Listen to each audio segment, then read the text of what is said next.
Hey there, Justin Verlander is coming back to Houston. We're going to talk about this, break down this trade, what it means. We have a couple special guests coming in. We got Kenny Van Doren from Astros Future going to join us. And then later on, we will have Patrick Crichton from ESPN 97.5 here in Houston. So star-studded lineup here today. Eric, let's get going on this edition of Locked On Astros. Alvarez hits a high drive center field. Vierling's back. This game is turned upside down. There's the runner. Fly ball down the right field line. Tucker comes on. Kyle Tucker. This time they finish the job. Hello and welcome to Locked On Astros, your daily Astros podcast. Here are your hosts, Eric the Man Huysman and Brett H-Town Wheelhouse Chancey.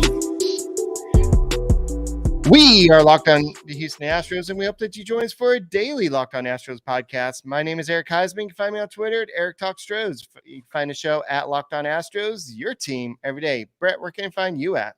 They can find me at HM Wheelhouse on Twitter, Instagram, and TikTok. They can find me at Stros411 on Twitter, Instagram, and Facebook. Always positive, always Stros.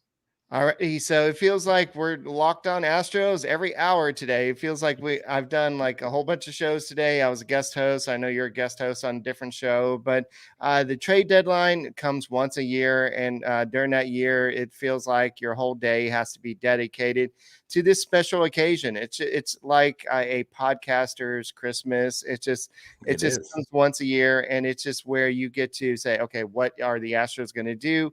And you know what you should be doing? You should be going ahead and subscribing to us on YouTube and making us your first listen on Apple, Odyssey, Spotify, and become an everydayer. So now we're going to go and talk a little bit more about the details of the Justin Verlander trade.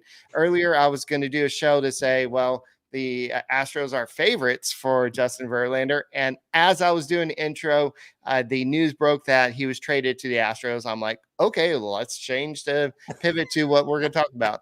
So then Brett joined me in that show as well. It was supposed to be a 10-minute show. It ended up being a little bit longer. But then we went ahead and talked about that, and then we found out about the prospects. We'll talk about Drew Gilbert and Ryan Clifford, who were traded to the Mets, and how much money did the Astros get. We'll definitely address this, and we're counting down to the 5 o'clock hour where the trade deadline expires. So that is in about 23 minutes, and so we're going to be here. Do y'all think the Astros did enough? Just go and put in chats. And what do you think the Astros need? I know Michael Schwab said that the Astros are still going after a bat. That's what right. do you think about the Justin Verlander trade? Is it enough? So we're here for you. This is not your typical Locked On Astros show. This is going to be a show for you, our listeners, because we want to know how you're feeling following this Justin Verlander trade, because I know I was pumped. You saw my live reaction. I'm like, wait, this really happened? And then Brett was like driving on the road and like, let me pull over and get on here. So Brett, what are your overall thoughts for that trade? Look, high price to pay, but having a chance to go and win a back-to-back World Series, you may never get this opportunity again with this cast of characters, because not many teams can replicate what they did the year before. And of course, this isn't the 2022 team. There have been a lot more bumps in the road, but really pitching has been the big thing that really at times has helped us, but has struggled because of the amount of usage. Our relief pitching core, I think, really, if you compare it to last year, is definitely a shade of itself from last year. But this trade, you had to, if you were going to get Verlander, if you're going to make an impact on starting pitching, it was going to cost you. What we have to rest in is, while the prospect price was high, and we'll talk to Kenny when he joins us here in a few minutes. What else were you going to do? If the Astros did nothing, I think the outcry would be even more. Well, why didn't you go get Verlander? Why couldn't you pull in that guy? And what's funny is, I kind of saw a lot of people saying they wanted Verlander, and then everyone's like, well, he's not Cy Young Verlander. Well, he's not this Verlander, but you know what he is? He is a Verlander that just had his elbow basically replaced. He's basically throwing with a new arm, and he just got his 250th win. And look, you have a chance to get another title this year. And I'll say this, and I know I'll probably get slammed for this, but neither Clifford or Gilbert have brought the Houston Astros a World Series title. Justin Verlander has helped bring two. So there's that. And I think that is what also the money side of this to me makes the sting a little bit less. Actually, a lot less, because we are not on the hook, and it doesn't count against our CBT. It counts against the Mets CBT, which is, wow, that's an added bonus. Yeah, guys. So this episode is brought to you by Game Time. Download the Game Time app, create an account, and use the code LOCKEDONMLB for $20 off your first purchase. Last minute tickets, lowest price, guaranteed. And so I know the first time Justin Verlander is re-pitching back for your Houston Astros. And then to quote Martin Maldonado, let's freaking go. Because I know I can't say the other word on this show, but it's definitely a situation where the Astros are pumped, the players, the clubhouse is rejuvenated. And so it's just definitely a situation where the clubhouse and Justin Verlander, I think Verlander was with a team that they thought was going to be good this year. He was promised they would be good. And then the Mets kind of fell flat on their face. And then, so he was kind of, it was a bait and switch. I don't really want to say that much, but it was just a situation where the team was supposed to be good and then they weren't. And so then his friend Max Scherzer was like, peace, I'm out. And then a couple other people were traded. So he's just like, I want to go somewhere where I can win. I'm 40 years old. I don't want to be playing for a team that's rebuilding. And they just said today that the Mets are looking to play for 2025 and 2026, not 2024. So that's why Justin Verlander was not in the plans. Yeah, exactly. Man, Eric's getting all choked up. We have been on this thing for a while now. You know, we really have, look, here at Locked On, we have the luxury where we have shows that span the baseball globe. And but we also have connections with minor league guys that like will talk about minor league baseball, like the Astros future. And we have Kenny Doren, who is about to join us here live. He just got in the studio. Do you want to put up the template and then bring him up? Yes, and we'll definitely talk about the financials that was involved with the trade as well. What did the Astros get back and all that? But we do want to talk about what the Astros gave up, because I know a lot of people want to know about that situation. So let's go ahead and talk to Kenny right now. Go and put the names up. But welcome, Kenny. I know it's been kind of a busy day. Everybody's talking about what the Astros don't have any top 100 prospects according to MLB Pipeline. So, you know, it had to hurt. And so let's talk a little bit about the players that the Astros gave up. Yeah. First off, I just think it's always so funny to read tweets out there saying the Astros didn't have prospects. They didn't have top 100 guys. I mean, it's 2 clicks away to know that Drew Gilbert was a top 100 guy. I'm not calling you out, Eric. I'm just, you're repeating what other people have said as well. And it's just sad that, like, these other teams, just other evaluators just don't even notice it. I mean, it's right there. It's written into these top 100s. I think everyone's just, the first idea is that, they're not on Baseball America. And that's where, there was no Drew Gilbert in the latest one. But when you kind of look at who's there for the Astros, who they sent to the Mets, when I first saw the tweet that it was 2 minor leaguers, I knew right away. I knew it had to be the guys with the most value, and those were the 2 guys with the most value. If you looked at where these updates were going to be in the next couple of days, once the trade deadline was over, I would have had both those guys at number 1 and number 2 in the system. I'm pretty bullish on Ryan Clifford. I mean, I haven't been this high on a prospect in a while. I mean, I've only been doing this stuff for 3 or 4 years now, but I would have said that he was even the number 1 guy, just because of how consistent he's been, how he's overcome just moving up to Asheville. First couple games was striking out a bunch, came out of Asheville this past month with a 900 OPS. I mean, he's a 20-year-old guy who could play first base, corner outfield, center field. and he did a lot. I mean, he boosted his own trade value to get out of Houston pretty much. But it's very unfortunate to kind of see that hit to the system when you compare it to seasons past. One more thing, I don't want to babble on too much for you guys, but when you look at this trade line compared to last year, the Astros are in a very different place. They're in second place in the West. They're not running away with the division like they were last year. There's a lot more holes. You want a guy like Justin Verlander. In order to get one of the best pitchers in baseball, you have to give up your best talent. And unfortunately, that's what it came down to. But I felt like Ryan Clifford is a big loss, especially to where this, everyone will say that the Astros system is thin. It is. You can say like, oh, they'll always find guys that come up. Those guys are David Hensley, Greg Kessinger, very good depth pieces, but they're not going to be longtime starters for the Astros at this time. And so those guys like Ryan Clifford, Drew Gilbert, that's what that category was of guys that the Astros gave up. A future's first baseman, a future center fielder for the Astros, but that's just how the game works in this business. Kenny, I want to touch on a couple of things that you mentioned, and thank you for joining us on such a short notice. Appreciate you being our Johnny on the spot today. But two things. One thing, prior to this, when Eric literally he put up the live show, all of a sudden we got the news and we didn't know who was involved. I said to Eric, I think the Ryan Clifford thing hurts me more than Gilbert. Just because he's a little bit younger. He I think has more upside and more, I guess, projectability. The fact that Gilbert's already dealt with an elbow issue, a shoulder issue with the injury early on. To me, I was like, oh, Clifford's going to be one of those guys. But you look, these guys still have to prove themselves and still have to become this, these major leaguers that we are projecting them to be.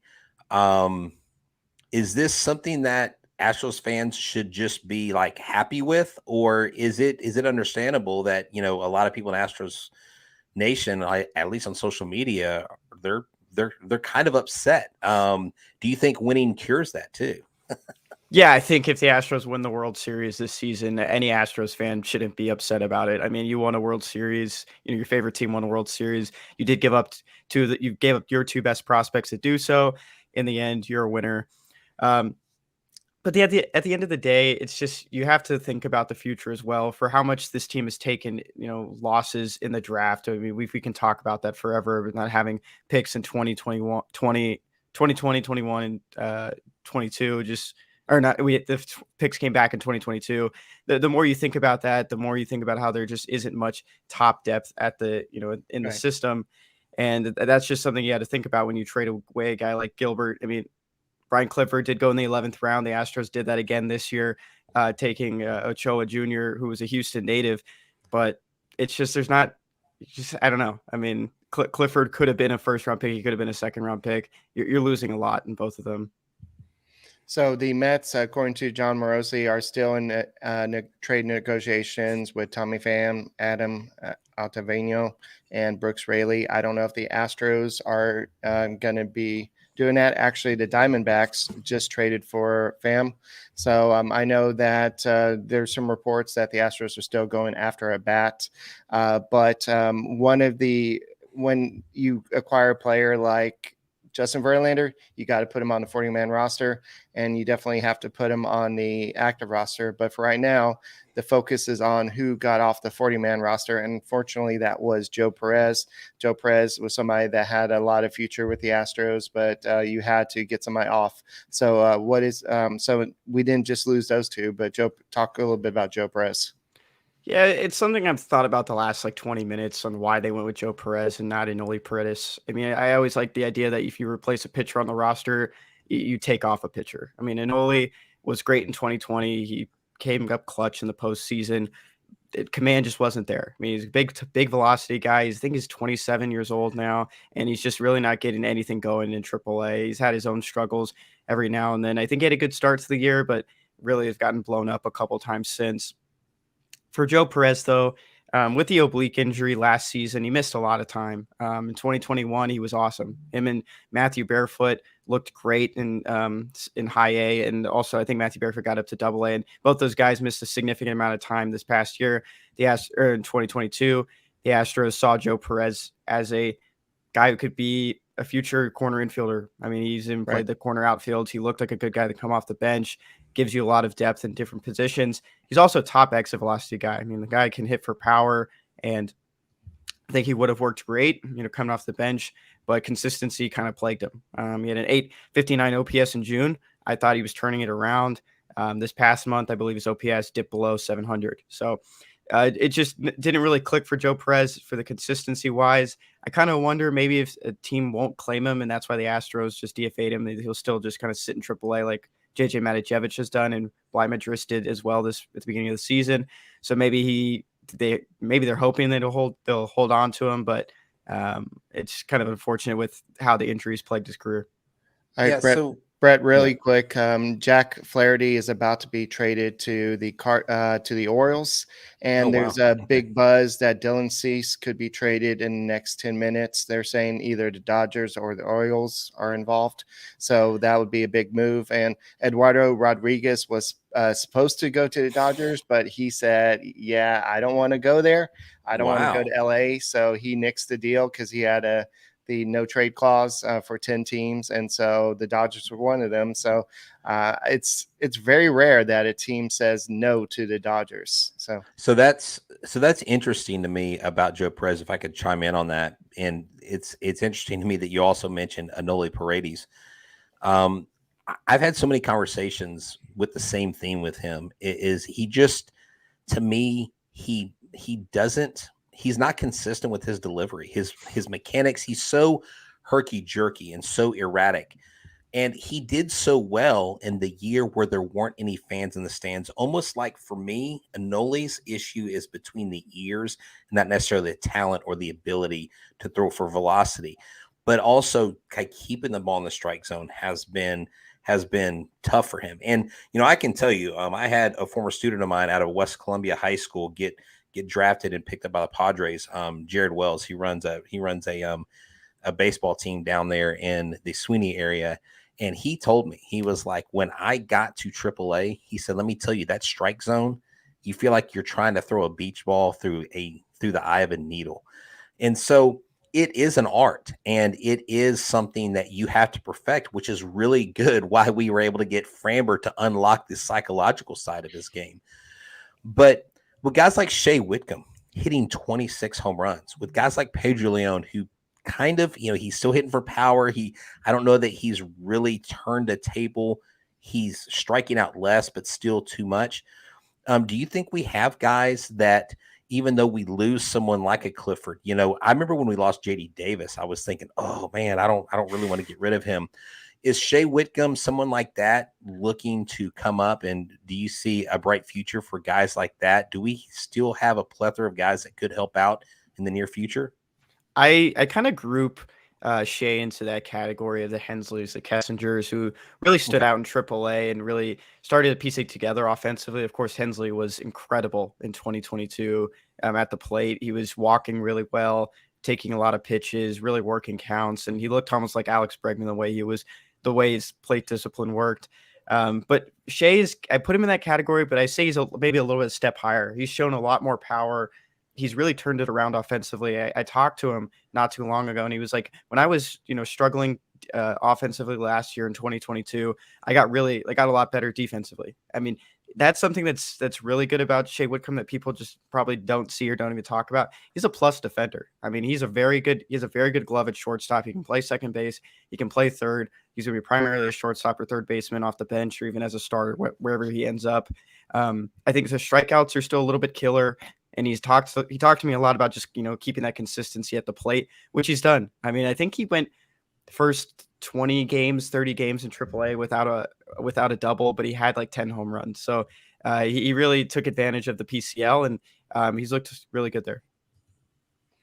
Yeah, so we're definitely going to look a little bit more at what the Astros got in the Justin Verlander trade, including the money-wise. What does that mean for the Astros? But if you definitely want to catch a game coming up where Justin Verlander could be pitching, you want to definitely get the Game Time app. And Brett, let's go and talk about Game Time. Yeah, Game Time is this amazing app, Eric. I can tell you that if you are not into planning events, maybe you just like to fly by the seat of your pants, You can wait till the day of the game, the day of the performance, whether it's theater, whether it's basketball, UFC. I mean, whatever events they have tickets for, you literally get the Game Time app. Use the promo code Locked On MLB. You'll get $20 off your first purchase. And I, from experience, can tell you that I was walking up to Minute Maid Park for a game, and I literally bought a ticket 19 rows behind the third base dugout. And I paid no more than $60 for this ticket. I'm telling you, it was amazing. It was a great seat. And what's cool about Game Time is you can upgrade your seats. You can see, like, look, if you're used to sitting in the upper deck, sit down low for once. Why? Because Game Time brings you that guarantee. They also have job loss protection. They have all kinds of things in place to make sure that you're not breaking the bank. And if you happen to find a seat in the same row in the same location for a cheaper price, they will credit you 110% the difference into your account. 2 clicks and you're there. Download the Game Time app, make yourself a profile, use the promo code Locked On MLB, and you get $20 off your first purchase. Game Time, the best prices, the best tickets, guaranteed.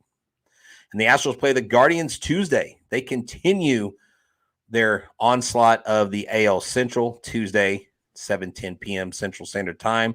Catch the pitch of the Astros hometown broadcast with Sirius XM on the SXM app. Search Astros. So, Kenny, Eric had talked about wanting to mention the money involved.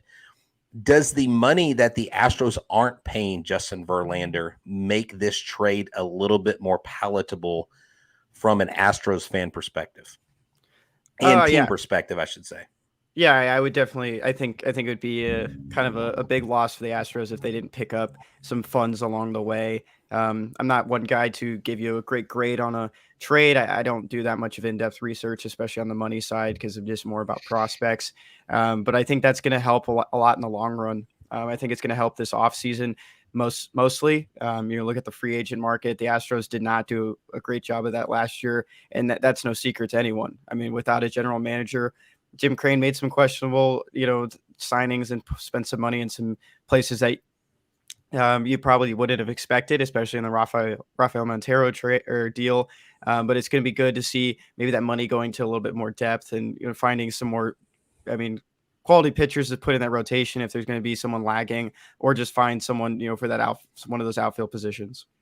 Well, the Yankees were kind of deciding if they're going to trade or be sellers or buyers, but they went ahead and acquired Kenyon Middleton from the White Sox. So they're apparently going to not make a big move, but they're trying to make some. It's hard to compete in the AL East just because there's you have the Blue Jays that have improved, the Orioles are a great team, then you have the Rays. So you just have the Yankees. They're not ready to just become a seller. They just got Aaron Judge back, but that means that they're just trying to make some little minor trades, but we'll still see if they're going to trade. I think Harrison Bader was somebody that they were talking about trading. But other than that, we got about 2 minutes left in trade deadline. I know that the Astros were looking for a possible outfielder. The Phillies are closing in on a deal with Pittsburgh. But other than that, there's just a lot. Yeah, I don't really see much out there. I was going to share with y'all. This is an interesting insight that we have another guy from ESPN that we've had on our show recently, Jeremy Brennan. He said basically the Astros let the Mets borrow JV for 100 games, sold them Gilbert and Clifford for somewhere between 35 and 52 million. That's an interesting way to put it. Yeah. So I mean, look, it's not all bad. It's not great. I was like, well, maybe they'll take Shea Whitcomb. Maybe they'll take, I don't know. Is that layaway? Like, what about putting your JV on layaway or something? I think that's what they did. They were like, let's see how JV does. But and Kenny, I'll tell you this, and this is I think was the linchpin for the Astros getting JV. And you can't explain the importance of how heavily Jim Crane was involved because of the close relationship that the Verlanders have with the Cranes.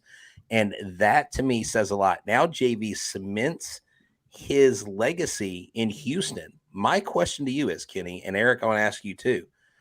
JV finishes up his career in Houston. Does he go into the Hall of Fame as a Houston Astro? Yeah, I've seen a lot of tweets about that recently, and short answer, I would say yes, just because of how much success and how much postseason success you've had. You can have all the regular season accolades you want, but everyone's goal is to win in October, win in late or early November. Um, I think he was the last pitcher to have pitch for the Triple Crown. Correct me if I'm wrong. I don't remember if there's anyone who's done it recently. But he had a lot of success in Detroit. I mean, you think of MVP Verlander, that's a Tiger. Triple Crown Verlander, that's a Tiger. But his last couple of years before he got traded to the Astros weren't his best. And I think the Astros really revived his career, turned it around. They proved that they wanted him again. They traded, big bucks for him. I mean, big bucks isn't the two best prospects in the system. So I would say if he finishes out his career as an Astro, I think there's a very good chance he would go into the Hall of Fame as an Astro. All right. So looking at what Justin Verlander was owed for the rest of this year and next year, he's owed $58 million, and the Mets will pay $35 million of that. And then if his 2025 option vest, which is he has to pitch 140 innings next year, barring injury, I'm pretty sure he's going to do that. So that's $35 million. So the Mets will pay $17.5 million of that. So that means they're going to basically pay $52.5 million of that.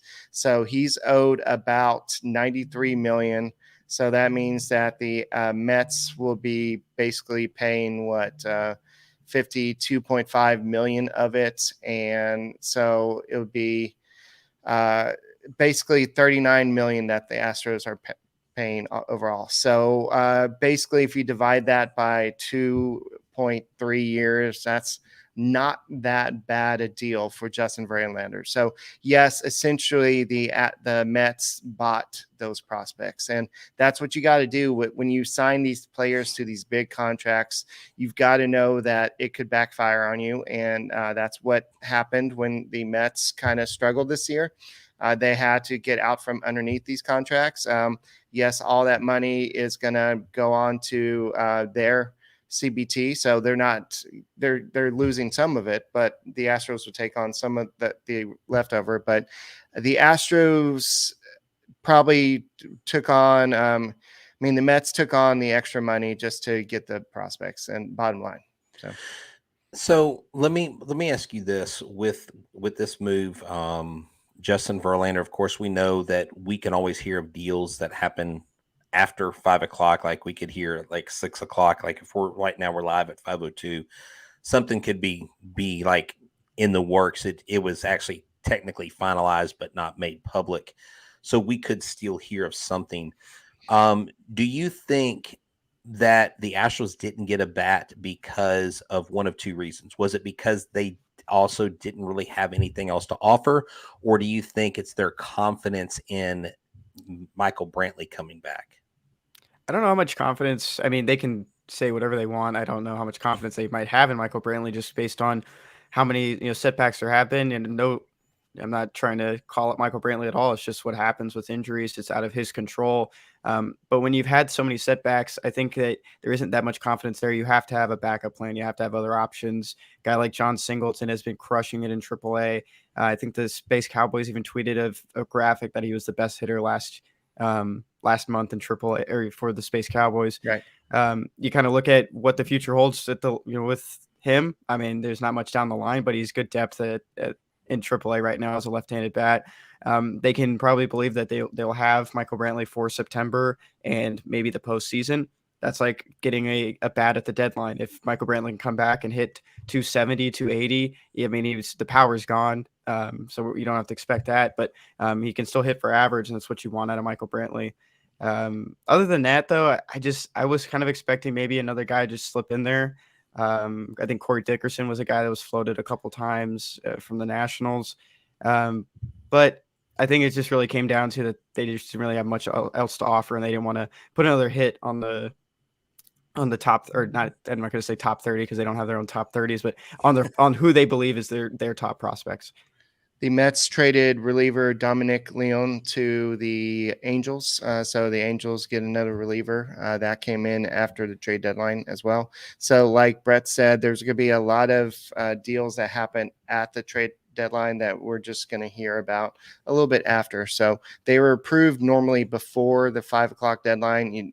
They just we will not be leaked until a little bit after. So go ahead and stay on, because we heard about the Zach Greinke trade right after, I believe, when he came to Houston. And so there's always possibility for another trade. So the Flaherty to the Orioles trade is confirmed.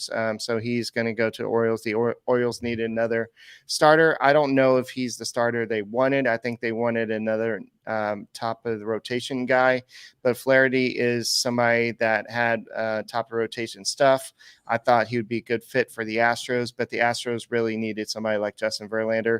And he was texting with Martin Maldonado for the past 2 days, and they've been texting back and forth 9:30 this morning. And so basically a lot of people in the clubhouse knew at 9:30 that he was coming back, and it was just a matter of the Astros agreeing on the prospects. And yes, it hurts. Yes, it's going to take a dip out of their prospects system for a little bit. But I think, like Kenny mentioned earlier, the Astros always seem to find somebody to step up. Like when you lost Carlos Correa, who stepped up? It was Jeremy Pena. I know he's struggling a little bit this year, but they always have someone.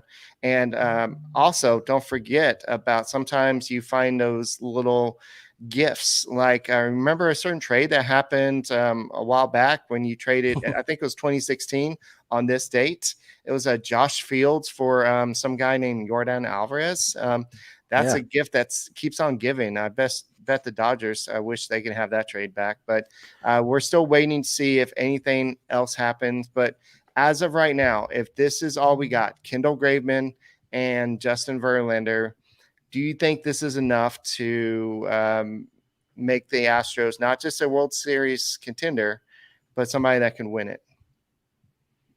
Yeah, I think I mean, every year you can just kind of assume that the Astros are World Series contenders, but there's a lot more competition in the West. I mean, the Angels got a lot better in the last week. I mean, the Rangers have been good all season, and then they added in a bunch of more depth pieces. They bolstered the rotation. They got a backup catcher.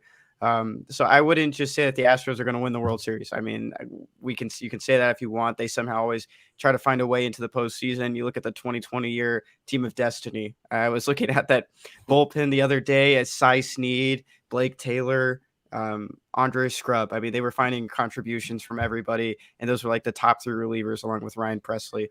So I think it definitely bolsters it. I think they're going to make a run for the playoffs. I mean, they'll make a run for the division. I think we're sitting here on a Tuesday and they're a half game out of first place. A win puts them ahead. I mean, a loss from the Rangers puts them even further ahead. So it'll be probably good for the Astros to get JV, get a familiar face in there, a guy that Martin Maldonado knows well, and it'll just bolster. I mean, it'll make that rotation, even better. The addition of Urquidy shortly, like probably in this next week or so too. So it's kind of returning to what that team kind of looked like last year.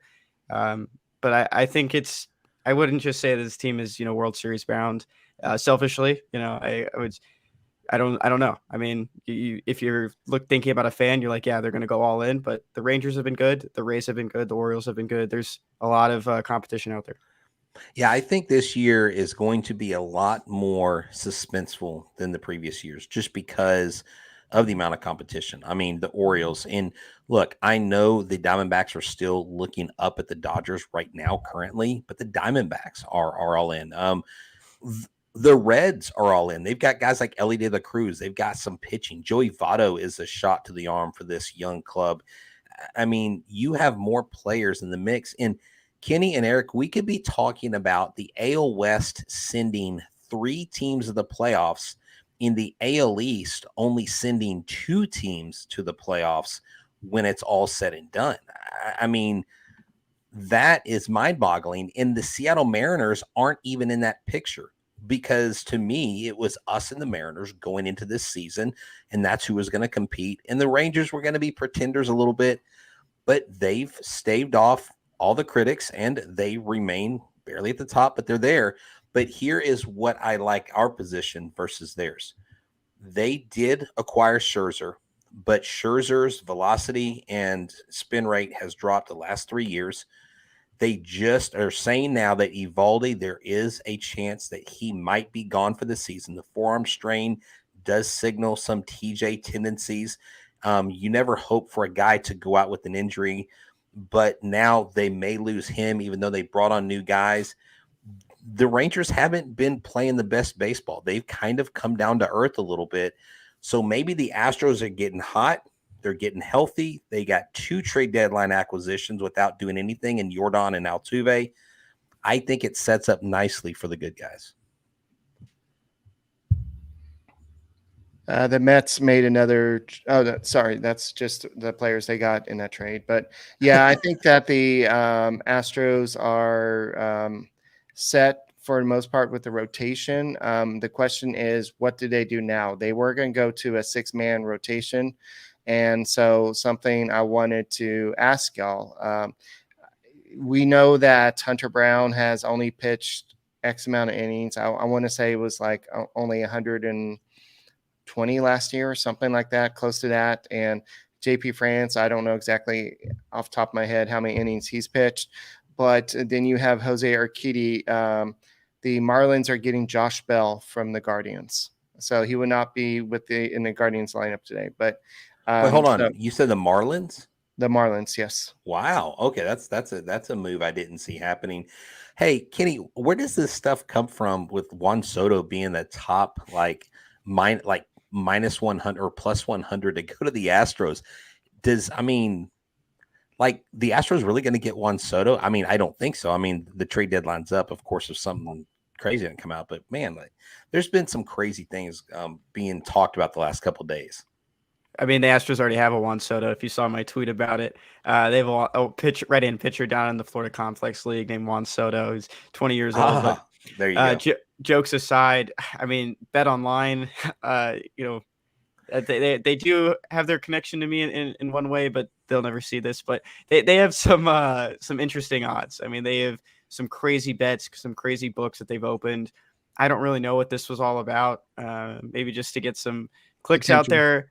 And it just the traction they needed on social media. And then they had a follow-up tweet that said the deadlines, change any moment. And then it pushed to Astros plus 300 after being plus 200 a couple minutes later. So overall, it's just kind of a weird thing. I don't think that's something that the Astros could really pull off. All right, so back to what I was talking about is the rotation. So what do the Astros do rotation-wise? Urquidy's supposed to be coming back.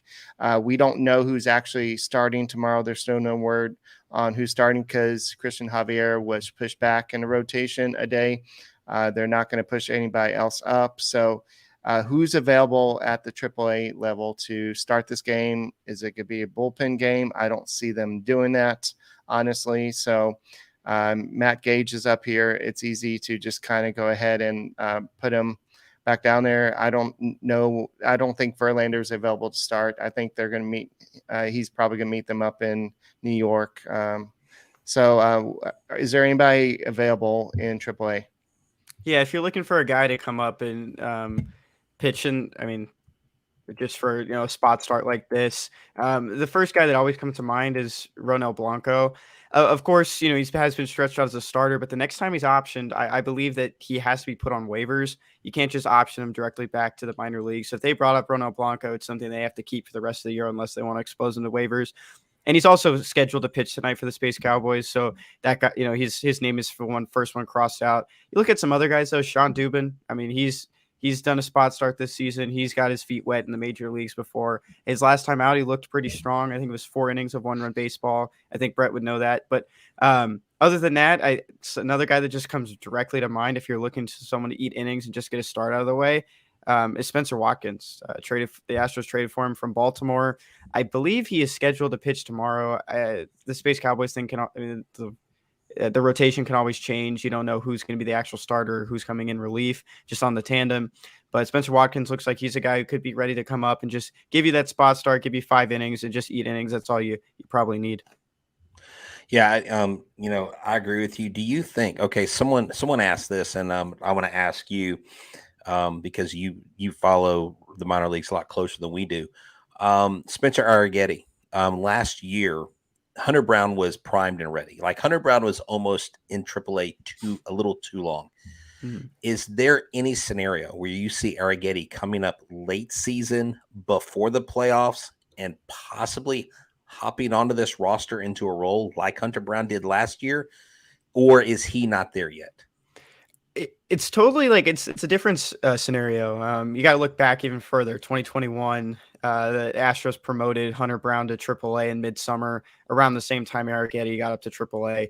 Then he spent the next full season almost into August pitching for the Space Cowboys before he was called up in September. Totally different scenario, though. The Astros weren't looking for depth. You can even see looking into the postseason, Luis Garcia and Jose Urquidy barely pitched. I don't even think Luis Garcia made an appearance after game 1 of the World Series as it was. I think he came into relief there. I don't remember exactly, but other than that, I think this is going to be a different one. I think you need depth as fast as you can for the Astros this year. Of course, they did get Justin Verlander. They're going to get Urquidy back. Hunter Brown looked good in his last outing. JP France has been electric. There's options there, but for who the Astros would call up with those 2 extra spots in September, Spencer Arrighetti is one of the first names that comes to mind, but I think an injury would have to force it if he needs to get opportunities to start. I don't have the schedule in front of me. I don't know if they would revert to a 6-man and maybe plug him in some capacity. But I just don't know. I don't know if it's the best for his development to bring him up and not offer him starts like you did with Brown last season in September. So the short answer, I think it would behoove the Astros just to give Arrighetti an opportunity, give him a spot start. But for his own development, it might not be the best to just let him sit in the bullpen.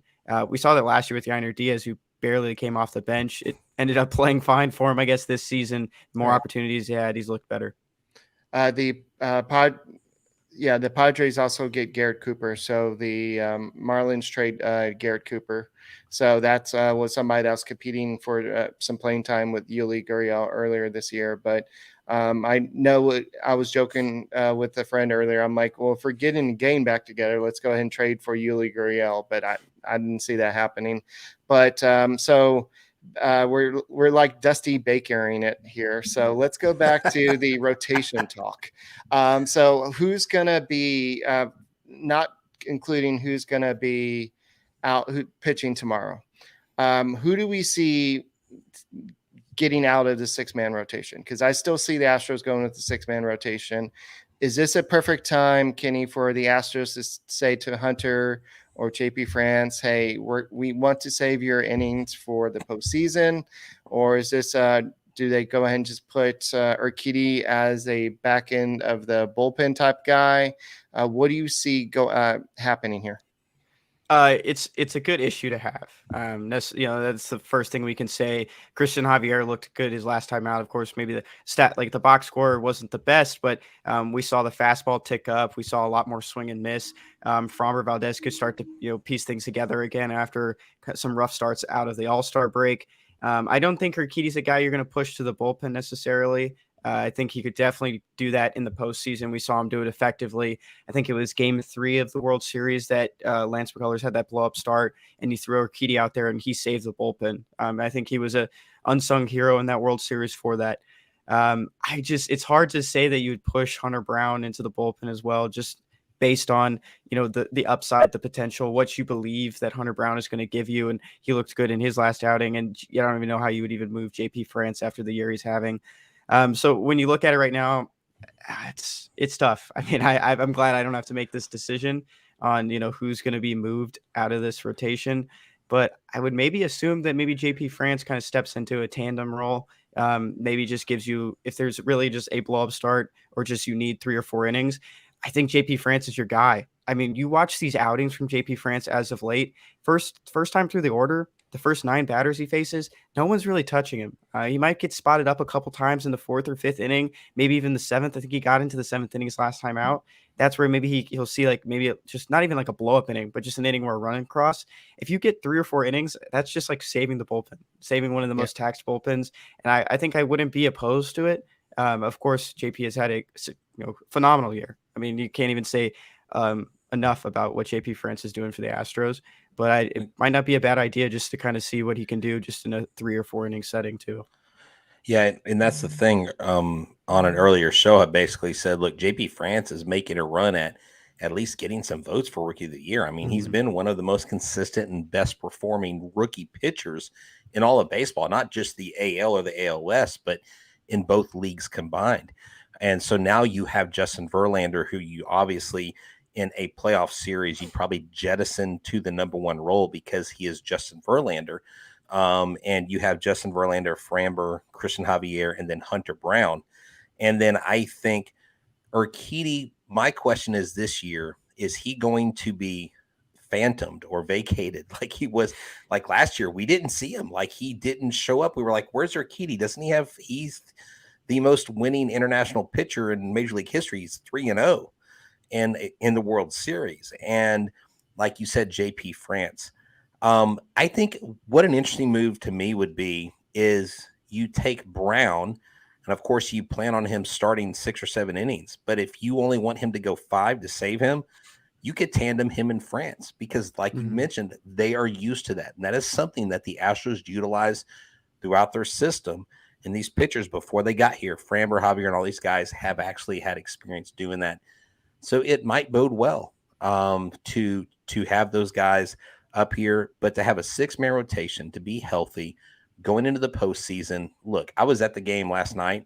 Yordan Alvarez, when he hit that home run, I was like, okay, this is playoff Astros atmosphere. This is what it feels like. And Yordan Alvarez wanted to hit that home run. Yordan Alvarez said after the game, he was like, look, I told Jose we have not had a good record since we came back. We need to fix that. And so he put the team on his back. I think Yordan's maturing. He's taking on a more demonstrative role where he was kind of the gentle giant. Now he's got more swagger. He's got more confidence. And I can't wait to see what postseason Alvarez produces this year. Definitely. Yeah, I think the Astros, if everybody's healthy, I think they have what it takes to win a World Series. I think Justin Verlander is just it's just what they needed. I think the pitching staff has been good. If you look at what Framber Valdez has been doing recently, it has been great, but he's shown that he's been great in the past. And I think that the Astros just needed that ace pitcher. And so I think you had, yes, it hurt. You gave up 2 of your best prospects.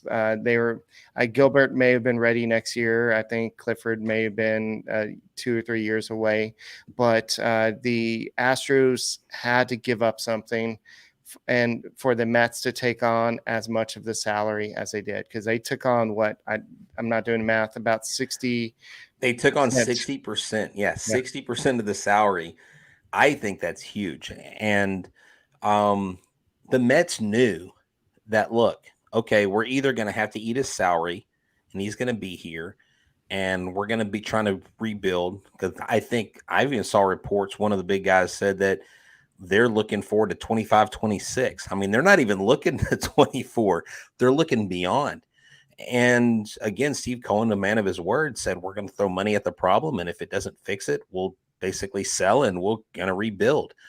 Look at what's going on in Baltimore. It's an exact carbon copy to what the Astros did because they've got former Astros guys. I wouldn't be surprised if you see the Mets. This is going to be a trend in baseball that is going to send reverberations because your team has got, we've seen the product of the Astros being built from within and the strength of it. And what I love about this team, and I think this is another reason why Astros fans don't need to be worried about this deal. Every one of the guys in this clubhouse are now excited. Alex Bregman said, I got a text from JV, and I was like, let's go. Like these guys, it's like they have flipped a switch, and this is our cheat code. Yeah. And game on. This is boss battle time. And I really think, look, I'm not saying it's a guarantee, but I like our chances now today more than I have all season. Scott Barlow was just traded from the Royals to the Padres, so that's another trade that's going through. Mitch Keller was not traded. So Eduardo Rodriguez was not traded, so the Tigers need to try to find some way to get him to not opt out of his deal. I know that was probably a hanging point on a lot of teams. Like, why trade? He could be a rental or he could be somebody that's under team control for a while. So it was a kind of a weird situation there. So Kenny, go ahead and tell us about where you write at, where you do. where we can find your stuff at. And thank you once again for joining the show. Yeah, thanks again, guys, for having me on and everything you guys do. But you can follow me on Twitter at the Vandeloren. You can find any of my prospect articles on astrosfuture.com. I co-host the Astros Future podcast with Jimmy Price, who is Astros Future. So you can find us on any of your streaming platforms. And hey, I'm just going to let y'all know, if you see a van with the sticker Vandeloren on the back, it is not Kenny. It is someone that is a super fan of his. I saw you post that the other day on Twitter.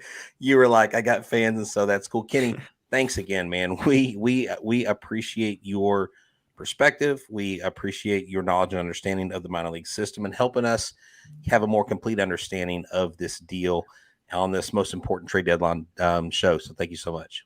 Yeah, thanks again, guys. And Kenny, I'm a teacher. I have an exit ticket. With the loss of these two prospects, are the Astros going to be okay? Yeah, it depends how they shake out this year. If they shake out the offseason, they come back competing for the AL West again next year. Great. I think a lot of scouts are really high on Jacob Melton, who was the other left-handed outfielder taken right after Drew Gilbert. So I think there's definitely some guys there that could be starters in the future. Okay. All right, cool. Well, thank you once again for joining. I think we have somebody else about to join as well. We'll stay on. Patrick Crichton from ESPN 97.5 is going to join us here momentarily. But Kenny, man, thank you for stopping by. We appreciate it, and we'll definitely have you back. And please make sure y'all follow him and engage with him. Ask him questions. He will be glad to answer. One of the best dudes, up and coming guy here. Up and coming. He is really one of the main dudes, I would say, for all things Astros minor league. So check him out. And once again, thank you, Kenny. Thank you again, guys. All right, guys. So yeah, this has been awesome. I know that Brett and I have been basically doing podcasts pretty much all day. This has been pretty much a weird. It's been a lot today. So, but we have Patrick Crichton coming on. I don't know if you want to do a separate show, or do we have time to set up a separate show? We can because I actually sent him this link. We can go ahead and we can exit out, and then I can just have him text me when he's ready, and then we can come back. We'll have a second show, and then we're gonna have a show tonight after the game. So you want to talk about who gives you the best coverage? Who gives? Hey, you know what? I'll be here, brother. I got it. Okay. So so we will be on after the game as well. So yeah, let's go ahead and do that. Let's go ahead and let's go ahead and lock this up, and we will restart on another show when we get Patrick in. So just make sure you make us your team every single day. This has been a special edition of Locked On Astros, and we really appreciate you guys hanging out with us. It's been fun. It's going to continue to be fun. Eric, send us out. All right. We'll be back in a few minutes, guys. So just go ahead and join us. Patrick Crichton's coming on. So we'll have some more. We'll kind of grade this trade as much as we can early on, and we'll talk a little bit about his thoughts. And thank you for making Locked On Astros podcast your first listen every day. And my name is Eric Huysman. He is Brett Chancey, and we are the Locked On Astros podcast. And we will see you in a few minutes. Go Astros.